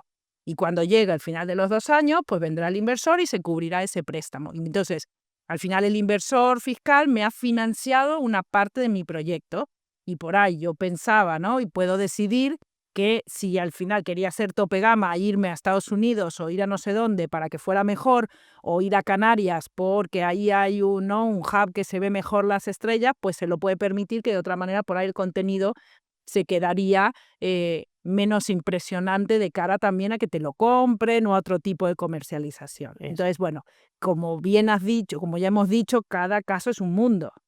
Entonces, esto hay que verlo, pero es verdad que cada vez más hay más gente teniendo en cuenta este tipo de cosas. No vale para todos. Si yo hago contenidos publicitarios, por ejemplo, no sería válido este contenido. Si hago contenidos pornográficos, tampoco necesita, porque es que, bueno, es un contenido legal, aquí las cosas como son, pero sí que necesito que el Ministerio de Cultura me dé un certificado de culturalidad. Entonces hay una lista de cosas que tengo que cumplir para pasar el TIC. ¿En qué momento tienen que sacar ese certificado? El certificado se solicita al final del proceso. ¿Le tienes que presentar el proyecto o le tienes que presentar directamente las grabaciones? Presentamos las grabaciones, sí, hay que presentar las grabaciones, hay que solicitar un certificado de nacionalidad española y un número mínimo de puestos que tienen que ser españoles. Ujú. Puede utilizar cast extranjero o algún, no sé, director de foto super gurú que viene de Australia sin problema y también sería parte del incentivo fiscal. Pero hay que planificar y en esa parte que es, vamos a decir, más audiovisual, si quieres, también es importante, porque lo que no puede pasar es que yo haga mi proyecto, llegue al final y resulta que no me den el certificado, porque entonces no tendría incentivo. Correcto. Entonces, aunque parece que como que la parte importante es el final, la realidad es que desde el principio tienes que tienes que planificar, plantar el arbolito para que luego salga como tú quieres y en la cantidad necesaria para pagar el préstamo y que todo esté bien. Entonces, bueno, los ayudamos durante todo el Claro, y pues te proceso. quería preguntar lo del final precisamente porque es el momento en el que ya no lo vas a hacer rehacer todo. Claro. Con lo cual, ¿cuáles son los fallos más frecuentes que has visto que dices, pero ¿cómo has hecho esto? Si te dije que era así, y has Claro. hecho este cambio que ha hecho que no consigas A el ver, certificado. nosotros evidentemente podemos ayudar en la planificación global o hay clientes, por el motivo que sea, que llegan a nosotros al final del proceso, ¿vale? Que solo hacen la parte fiscal pura, vamos a decir. Sí, Claro, pasa que resulta que cuando bajan los documentos, si tú has hecho va a haber elemento extranjero, como no hayas pedido la coproducción y hayas avisado al ministerio que esto tiene elemento extranjero, podrías no darte nunca la nacionalidad española. Entonces, has hecho todo fantástico, pero nunca esa producción va a tener incentivo. O encontrarnos con un proyecto que lo hacen fantástico, pero no cumple los requisitos de la culturalidad y tener que terminar metiendo recursos o haciendo tal para intentar luchar para no perder, porque claro, a veces hasta han comprometido inversores, han comprometido a terceros. Entonces ese tipo de cosas sí que tienen un poco de riesguillo. O luego, no hago este rodaje durante 2 años y cuando llegan a vernos, que es en el segundo ejercicio, el primero no han hecho una contabilidad ordenada, entonces podrían haber aprovechado un montón más de incentivo, pero lo del primer año prácticamente lo pierden todo por no haberse organizado desde el principio. Bueno, hay situaciones que hacen que bueno, que no se saque, como decimos nosotros, todo el zumo a la naranja que se podría, y hay que ser conservador, porque claro, esto se presenta a Hacienda documentación, Hacienda, como en todos los casos, pero más en estos que son beneficios fiscales, puede venir a revisar, y no solo te viene a revisar a ti, no es solo tu riesgo, sino también lo de los inversores que estás involucrando. Entonces, nuestra intervención normalmente ayuda, por supuesto, al creador de contenido, pero está sobre todo pensada en ser, digamos, la capa de seguridad para el inversor fiscal. y esto también interesa al creador de contenido porque es como los patrocinios. Si tú la Total, fastidias con un patrocinador, total. no solo quemas ese patrocinador, sino que te puedes cargar. Siempre digo yo, hazte amigo de posibles inversores fiscales. Hay muchos creadores de contenido que ya tienen su circuito de gente cercana, que tiene mucho impuesto que pagar, amigos conocidos, y esto es recurrente. Entonces, simplemente nosotros ahí preparamos la documentación, vemos que todo está bien, pero eso ya se gestiona entre ellos. Claro, si uno tiene una mala experiencia, lo normal es que no repita. En cambio, al contrario, si lo ve, es sencillo, se lo pasa bien porque es una cosa muy bonita, incluso en este caso, por ejemplo, que hablabas del documental de las estrellas, hay alguna empresa que por RSC, ¿no? Responsabilidad social corporativa, le puede interesar hablar, el medio ambiente, lo que fuera, pues lo quieren poner en valor, te ayudan a hacer proyecciones, a darle difusión al contenido. Entonces es un trabajo un poco empresa-creadores que a mí me parece súper bonito de potenciar y está pasando, ellos cada vez se están sensibilizando más por la existencia de estos mecanismos. O sea, no seamos tontos, todo el mundo lo hace para ganar dinero, como digo, y para que se entienda clarito, en el caso del sistema más simplificado, por cada 100 euros que invierten estos señores, se llevan reducciones en impuestos de 120. Esto no es la cuenta vivienda, ¿eh? Esto es muy importante. O sea, que ganan dinero haciendo esto y está garantizado y es todo fantástico. Pero si aparte de ese, ¿por qué no invierten en otra cosa? Pues la diferencia es que el contenido pues tiene ¿no? otros mensajes o otros valores que por ahí ahora a las empresas les interesa más potenciar. Y yo creo que ahí es donde nos tenemos que hacer fuertes todos. Invierten 100 y dejan de pagar 120 en impuestos. Correcto. Y te quería hacer 2 preguntas sobre lo que has dicho. Primero, has dicho que no pueden ser contenidos publicitarios. Mi duda es, ¿pueden contener patrocinadores? Sí, no quiere decir con contenido publicitario, me refiero a la publicidad de pañales, digamos, a la publicidad del coche. Esto es a lo que me refiero. Mm, Pero no quiere decir, no tiene nada que ver que yo haga un documental sobre cómo ha evolucionado el uso de los pañales desde los años 50 hasta ahora y tal, y resulta que lo patrocina Dodot. Tenemos que jugar un poquito al límite, eso sería branded content, como le llamamos, muy orientado al contenido por el hecho del tipo de marca que lo patrocina, pero es perfectamente legítimo que vuele como documental. Esto pasa muy habitualmente, seguro que lo habéis visto, en aquellas piecitas publicitarias muy pequeñas que luego te remiten a una web y en esa web hay otro tipo de contenidos ampliados que ya son más de trasfondo documental. sí, Pues ese documental sí que sería objeto de beneficios fiscales y en cambio la pildorilla publicitaria no, que es algo que las asociaciones de productores publicitarios están luchando a ver si en algún momento se puede flexibilizar para intentar conseguir esos contenidos, un poco por un tema de competitividad con otros países del entorno donde es más fácil, ¿no? Y se están llevando los rodajes de publicidad a otros países. De momento complicado porque la regla del contenido cultural es europea. Entonces, estas reglas un poco de cuándo ayudo o cuándo hay bonificación y cuándo no, no son unas reglas españolas, sino que si vas a otros países, esta regla del certificado de culturalidad también está.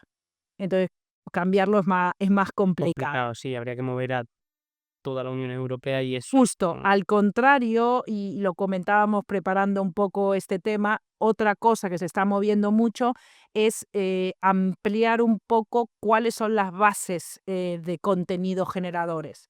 Y hay una corriente que ojalá que termine calando, que es la de promover también el entretenimiento cultural.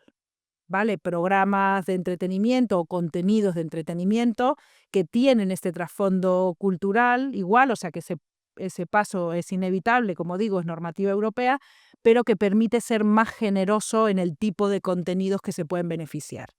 Hay sitios, por ejemplo, como Malta, que ya tienen este tipo de beneficios y a ver si en España en algún momento podemos también entrar por ahí, que seguro que hay muchos contenidos que seguramente podrían ser mejores y sobre todo más sólidos para la industria en general, si este beneficio estuviera. O sea que vamos a intentarlo.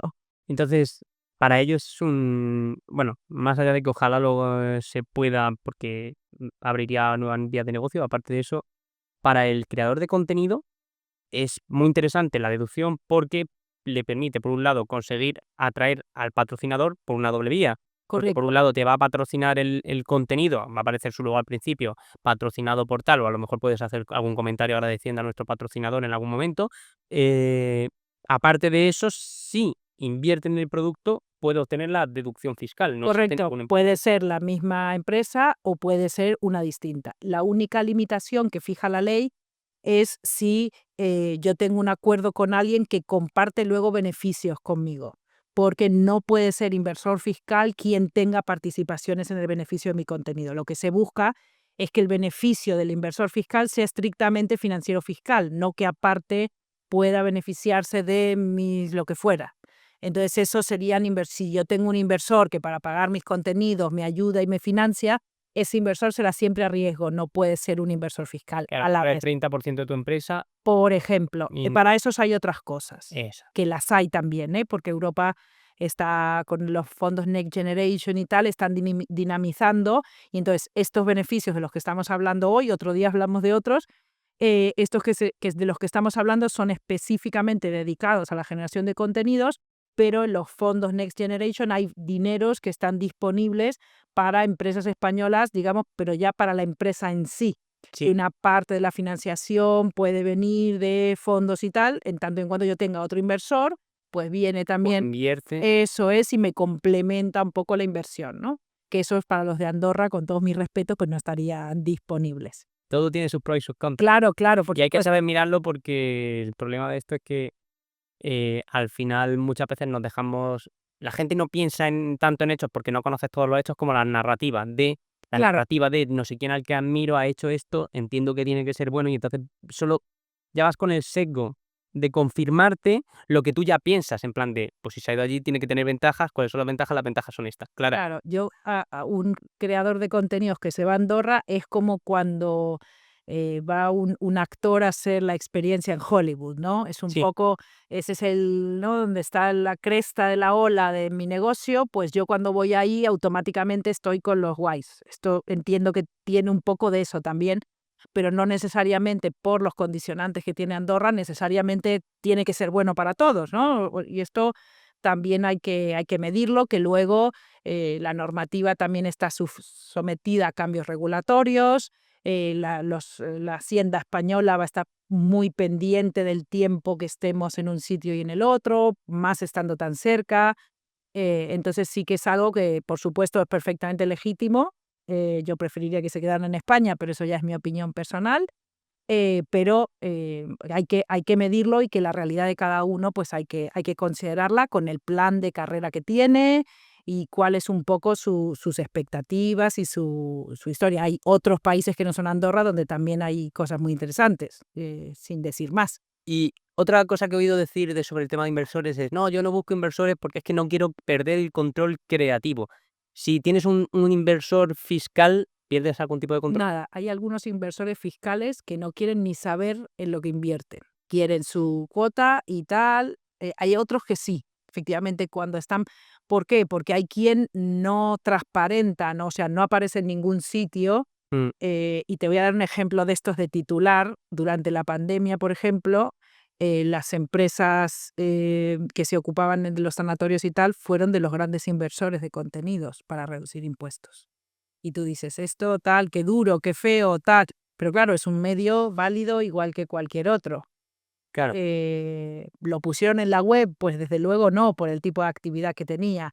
¿Es necesario que la actividad del inversor se parezca un poco o tenga relación con el tema cultural? No, para nada. Hombre, puede tener un plus para aumentar su reputación dentro de su sector. Justo, pero su eso ya audiencia, pero eso ya- depende de un poco de la jugada de cada uno, ¿no? Entonces, Sí, hay algunos que sí, que efectivamente tienen un RSC muy marcado en el sentido de el apoyo a las mujeres empresarias o en el deporte, y entonces te piden contenidos muy específicos, claro. entonces van buscando algo. ¿Por qué? Porque luego aparece en la web, porque se habla con el creador de contenido de vente a dar una charla o un cineforum o lo que fuera y charlamos del contenido, o sea, hay una campaña o un discurso adicional, o sea, que trasciende, vamos a decir, la mera inversión fiscal, y hay gente que ha invertido grandes cantidades y tú no te vas a enterar jamás porque no trasciende públicamente.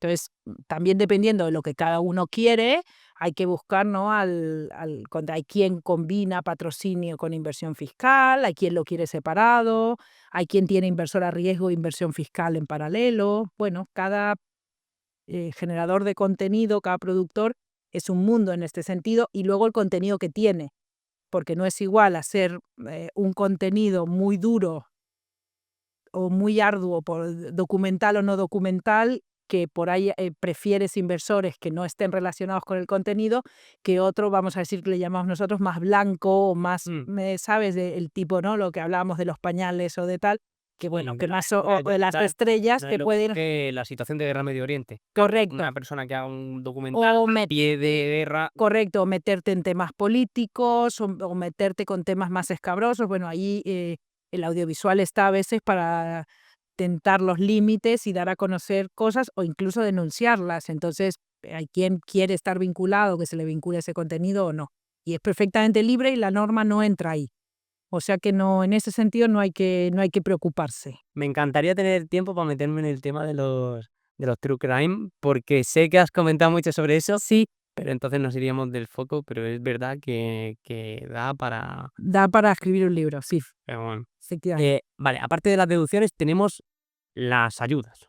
Si en España he mirado el dato y en 2023 largometrajes se dieron 31 millones de euros para 32 películas. Entonces, vamos a intentar desmontar el mito de que si no tienes un euro, no puedes crear una película.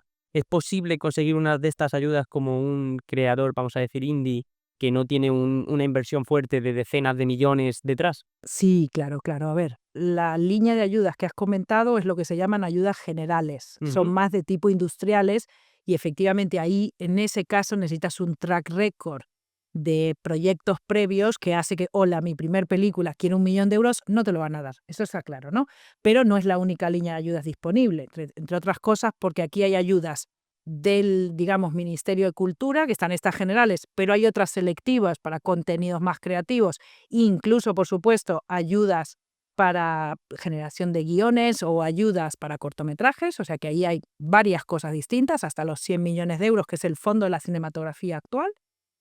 Colleja, somos de los 4 grandes, digamos, y sin embargo nuestro fondo de la cinematografía es el más pequeño de todos los países. Francia tiene 600 millones de euros, 500 millones tiene Italia y 300 millones tiene Alemania. Ahí lo dejo, o sea que bueno, que ojalá que en algún momento se abra, pero afortunadamente España no solo tiene eso, sino que además las autonomías, sobre todo las que tienen lenguas cooficiales, tienen fondos adicionales para fomentar la producción en su idioma cooficial. Entonces, es muy habitual, las ayudas se pueden acumular sin límite, es muy habitual que tú hagas jugada de Ministerio de Cultura y LICEC, que es el Instituto de Cinematografía, o, Ciencias Empresariales, Culturales, Empresas Culturales en Cataluña, o el de Andalucía, o Galicia también tiene sus ayudas, Valencia tiene sus ayudas, o sea, cada uno intenta también su propia línea de trabajo. Entonces, en función de dónde estéis, un trabajo que hacemos es intentar ayudar a superponer todas las ayudas que sean posibles, ¿vale? Quiere decir esto, y esto es importantísimo, que entre las ayudas públicas y estos incentivos, bonificaciones fiscales, ¿yo puedo por el morro construir todos mis contenidos y no gastar un duro? No, ¿vale? En el único sitio donde esto es posible, que sí que es posible en un sitio, es en País Vasco, ¿vale? Porque, claro, hay solo, tiene que ser un rodaje en euskera, con ayudas de euskera, en euskera y incentivos fiscales vascos. Entonces, si yo acumulo esas cosas que no me salgo del territorio y además ruedo en euskera, puedo llegar al 100%. Es la única excepción. En todos los demás lugares, en cuanto me salgo y busco una ayuda en Madrid o la del Ministerio de Cultura o tal, hay unos límites nacionales que aplican. Por regla general, el 50% del presupuesto como máximo es la acumulación de todos estos dineros públicos que hablamos. El resto deben ser fondos privados. Claro, y de estos dineros te refieres tanto a las ayudas como a las Las devoluciones. bonificaciones, correcto. Y además con la particularidad de que compiten, vamos a decir, por el mismo espacio vital. Si yo consigo esa ayuda de 1.000.000 de euros, automáticamente tengo que recalcular incentivos porque no tengo todo el dinero que tenía inicialmente. En cambio, si no tengo otro dinero público, el incentivo ayuda mucho, no todo, no llega al 50%, pero ayuda a cubrir una parte. Entonces, por eso jugamos, esto es un poco como lo de elige tu propia, es una mezcla entre elige tu propia aventura y aquel juego de los quesitos, ¿no? De donde ibas poniendo quesitos de colores y tal. Entonces, jugamos a montar el plan financiero hasta que encajan todas las piezas y tú Claro. tienes el dinero para producir. Y ahí es cuando legalmente o en la jerga le llamamos el green light, ¿no? Esto sirve solo, o es sobre todo interesante para producciones de muchos millones, porque tú no puedes salir, ¿no?, a pecho descubierto a rodar porque no son tu grupo de amigos a los que vas a dejar sin pagar, sino que sabes que en algún momento te vas a quedar sin dinero y hay gente que no va a cobrar.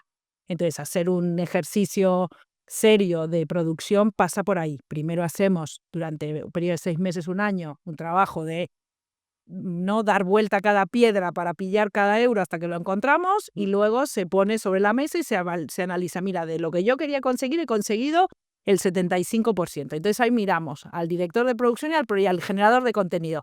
¿Con esto qué me haces? ¿Lo consigues? ¿Lo tenemos o no? ¿Puedes ajustar el presupuesto para producir con esto? Me dice, sí, vale, pues mira, reducimos esto, ya no el helicóptero contra el tal, pues no va a poder ser, hacemos otras cosas y con ese presupuesto ajustado yo vuelvo a mirar todos los medios de financiación que tenemos. Porque claro, a cada uno le hemos prometido una cosa. Claro. Entonces, no pierdo nada por ajustar este presupuesto, sí que pierdo un poquito y jugamos hasta conseguir encajarlo. Y ahí ya le dices, toma, te vas al banco, te adelantan todo, porque normalmente las ventajas de ir con todo muy cerrado es que vas al banco y te dan una línea de crédito o te descuentan todo el papel. Claro. Y con ese papel descontado tú ruedas tranquilamente, sabes que la pasta te alcanza. Algunos ya salen ganando dinero, que van sobrefinanciados, que este es el objetivo, ¿no?, de todos. Y a partir de ahí sales a comercializar. Claro, yo estoy pensando en creadores de contenido que ya, por ejemplo, tienen sus sponsors recurrentes. Entonces, para ellos es relativamente fácil tener esa vía de ingreso que quizá les va a cubrir el coste porque van a hacer algo un poco más agresivo. Vamos a decir que normalmente hace, pues no sé, contenido en su casa analizando empresas, y ahora en vez de eso, pues como hicieron hace poco lo de Spicy Fortuna, se va a ir directamente a la vendimia, a ver cómo funciona la mecanización del campo en vivo y en directo, y voy a hacer... Combina eso con unas entrevistas a especialistas para explicarlo y tal, y montamos un documental o una serie documental. Y a partir de esto, pues es bien, se paga el contenido con los sponsors y utilizan el incentivo fiscal que genere para reducir su propio impacto fiscal como empresa, o bien decide que quiere hacer un documental por el mundo y entonces ya necesita más fondos, Claro. y entonces utilizamos el incentivo para ayudar a pagar el contenido. Esto ya cada uno lo que puede o lo que considera que es adecuado. Claro, y entonces pueden partir prácticamente de un riesgo cero, en el sentido de que ya tienen sus sponsors que les van a cubrir el coste, y si dice voy a gastarme 100.000 euros, por dar un número redondo, en esta producción de miniserie documental, pues todo lo que consiga por encima es a beneficio. Y su Correcto. beneficio puede estar en... No solo esto, sino que de momento seguimos hablando del mundo de los contenidos digitales. No hemos pisado todavía el contenido, vamos a decir, tradicional, porque claro, luego como tienes un contenido que es perfectamente comercializable, eso se puede doblar, lo contratas a un distribuidor o un agente de ventas internacional y el tío se lo lleva a todos los mercados y resulta que se ve en la tele de Tailandia. Y esos son 2 chavillos y eso es dinero que va a seguir entrando durante un periodo de tiempo porque ese contenido, un documental, envejece lento, vamos a decir, porque el tema de la vendimia y los modelos de negocio de tal, por ahí resulta que en Francia les encanta este tipo de contenido y viene el Canal Arte y te dice, y te doy no sé cuánto por 5 años de emisión. Y todo este dinero no está considerado en tu modelo de negocio. Pero claro, solo puedes abrir esa faceta de la comercialización en cuanto te metas en las reglas canónicas o tradicionales de la generación de contenido. Digamos, te vuelves, ¿no? Te pones como el pantalón largo, aunque al final tu contenido valía desde el principio, pero tienes que pasar por todos los tamices administrativos que requiere, porque claro, para que Arte te lo compre, por ejemplo, necesitas que tenga el certificado de nacionalidad, que tenga la culturalidad, tu contrato con un distribuidor, pero si tú ya tu contenido lo has pagado, por ahí te resulta menos preocupante que esto se venda o no se venda, ¿no? Y aparte generas contenido propio. Eso también, si tú tienes tu propio catálogo de contenidos y en algún momento quieres buscar un inversor externo, esto le da valor a tu empresa porque tienes un montón de catálogo que de otra manera pues no tiene tanto valor. Entonces, poquito a poquito, tacita a tacita, pero pensando en ese largo plazo, pues por ahí puede tener sentido, ¿no? Claro, sí, no, sí tiene mucho sentido. Estabas diciendo esto de cumplir las reglas canónicas. Y yo me estaba planteando, porque antes has dicho artes escénicas, y estaba pensando en que ahora hay muchos creadores de contenido que montan eventos. Sí. Por ejemplo, en España hace poco han montado el Madrid Economic Forum, que trajo a Javier Milei, trajo un montón de ponentes pues, de muchísimo nivel. Esto, ¿a cuánta distancia está del arte escénico a nivel de poder conseguir la certificación del ministerio? Claro, a ver, lo que necesita el INAEM es que haya espectáculo en vivo o artes escénicas, entendidas en sentido amplio, ¿vale? Probablemente este World Economic Forum no le vaya a servir al INAEM para nada. Pero, sin embargo, hay otro tipo de cuestiones en donde sí que hay interacción con el público, donde sí hay arte escénica en estado puro, cuando intervienen creadores de contenido, que para mí es perfectamente legítimo certificarlo como arte escénica, ¿vale? Aquí hay que ver cada caso. Claro, porque es complicado. A mí me parece por lo menos muy difícil distinguir entre, pues qué te digo yo, una ponencia puramente económica y una charla sobre filosofía en la que hay interacción del público porque se reciben Pero preguntas. si tienes a un gran de los grandes, ¿no? Seguro que ahora se os viene a la mente alguno de estos que están hablando y tal, y mientras te comentan y no sé cuánto, y está haciendo su speech habitual, y luego mientras tanto ahí hay unos chicos jugando o haciendo gaming o lo que fuera, pues para mí ya es discutible que ahí no haya realmente un contenido, porque hay entretenimiento, que es un Claro, poco lo que busca. una competición de eSports, Eso, ejemplo. por ejemplo. Como digo, ves que es bastante diferente una cosa y la otra, ¿vale? Hay certificaciones de consultas vinculantes de Hacienda en donde un certamen de entrega de premios es certificable y validado por Hacienda. Los Goya, por ejemplo, Sí. acceden a este tipo de beneficios. y en el fondo es entrega de premios. Sí que es verdad que hay gente representando cosas. Y hay como un elemento de puesta en escena que va más allá de la simple entrega de sube, aquí tienes tú, Correcto, pero eso está ahí. Entonces, ese para mí es todo terreno inexplorado de momento porque no ha habido tantos avances por ese lado. Y aparte, teniendo, digamos, la vía libre de que todavía no has planificado tu evento, pues sabiendo estas cosas, por ahí se te ocurren ideas de negocio maravillosas que puedes poner en marcha y que por ahí de otra manera, por ahí no te animarías a hacer. claro. Entonces, bueno, es ahí yo creo un poco el camino, ¿no? Los límites del arte es ahí donde creo que tenemos que explorar. Fenomenal, pues me encantaría poder hablar durante muchas más horas sobre esto, pero vamos a intentar ir cerrando. Te voy a hacer un par de preguntas de cierre. La primera que te quería preguntar es, eh, ahora mismo yo estoy viendo que los creadores de contenido están en una fase de, como de, vamos a decir, de profesionalización, Ujú. un poco similar a cuando apareció la televisión y todo antes era radio y los productores de televisión se tuvieron que ir profesionalizando.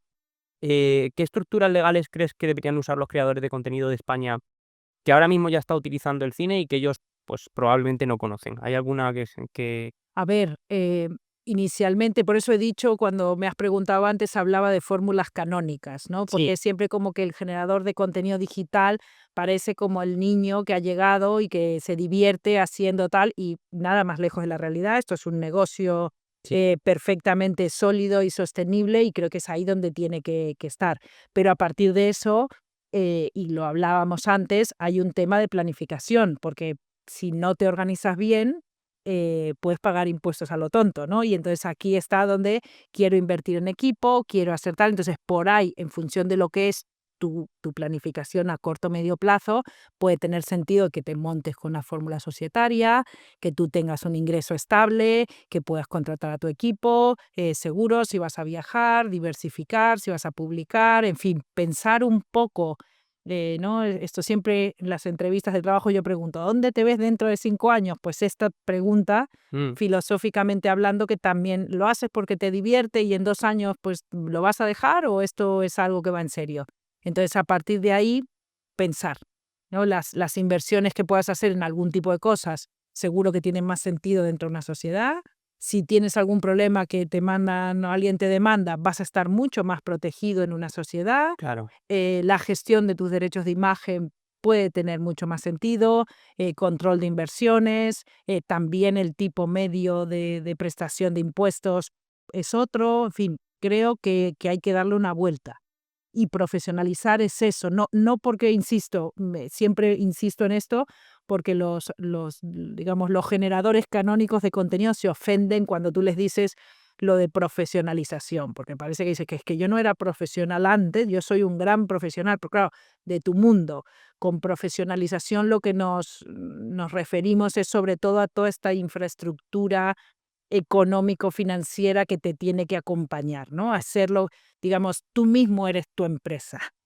Y eso, volverse empresa, es también pensar en registrar tu nombre como marca, intentar contener o controlar el uso de tu imagen, sobre todo el que hacen otros. Si tú ganas pasta por el uso de tu imagen, fantástico. Pero si hay alguien que empieza a generar camisetas con tus palabras ya, o con tus logos, seguro que te molesta. Entonces, este tipo de cosas, pues hay que planificarlas, controlarlas, pensarlas, muy sutil, no tienes que perder para nada tu esencia, o sea, nadie va a entrar en lo que tú haces y eres porque te quieren por eso, por lo que claro, tú haces y eres, pero esto no quita que ese trasfondo un poco tenga que existir. fenomenal. Pienso yo. Sí, porque al final todo lo que tú sabes hacer es lo que te ha hecho llegar hasta donde estás, pero si no tienes otros profesionales que te ayuden a dar una estructura, puedes cometer algún error legal o de otro tipo, fiscal, contable, lo que sea, que te haga perder, la estabilidad y al final no solo es que pierdas dinero, que también, es que el nivel de estrés que esto genera, o Total. sea, el producir contenido pensando en: "Ostras, es que tengo una inspección fiscal porque he hecho mal lo que sea, o me han demandado porque mi contenido se basaba en comentar el contenido de otros y entonces me han demandado por infracción de derechos de autor", y tengo que contestar en 20 días, esos 20 días, Claro, claro, claro, claro. O viene Hacienda y te hace una inspección porque has aunque luego hecho salga todo algo, bien, pero aunque luego salga todo bien, o no, o tengas que generar un plan de pago para regularizar, no sé, yo lo veo, es mi dinero, me lo quiero gastar yo, esto decía mi abuela, ¿no? A mí mi dinero me lo dejas. Entonces, claro, si planificas, minimizas las posibilidades de que eso pase. Y al final estamos todos aquí para pasárnoslo bien, insisto, ¿no? Entonces, que este tema no sea parte de tu retahíla habitual de pensamiento, para mí tiene todo el sentido. Que no haya aquí creadores de contenido mandando mensajes incendiarios a Hacienda, no hace falta, se pueden hacer las cosas bien para que al final eso no sea un problema. Evidentemente uno gana mucho dinero y tiene que pagar impuestos, solo faltaba, esas son las Claro. reglas de convivencia en una sociedad, pero hay muchísimas maneras de invertir y de aprovecharlo y que sea bueno para todos y sobre todo para el que se lo está currando, ¿no? Para mí esa es la clave. Claro, exactamente. Y al descargar toda esta parte en una persona que es experto en esto, tú puedes dedicar tu cabeza a lo que se te da mejor, que es crear contenido, que es crear cine, que es crear entretenimiento, Sin duda. y al final, pues ganamos todos. Pues muchísimas gracias, Mabel, por tu tiempo y por todo el conocimiento que has volcado en esta entrevista. La verdad es que creo que ha estado genial, que va a ser muy útil para muchos. Si alguien quiere saber más sobre ti o quiere encontrarte, ¿dónde te puede encontrar? Bueno, en la página web del Zaburu, por supuesto, en LinkedIn, que por ahí estoy soltando algunas ideas, y si no, que te llamen a ti, que también. Claro, tengo tu número directo. Total. Pues muchísimas gracias. Nada, gracias por contar conmigo. Gracias a ti. Y gracias a todos vosotros por habernos escuchado. Espero que uséis los tips de esta entrevista porque realmente pueden ayudaros a conseguir un bonus que va a hacer que paséis por encima de vuestra competencia simplemente por tener más recursos que ellos. Nos vemos en la próxima y hasta pronto.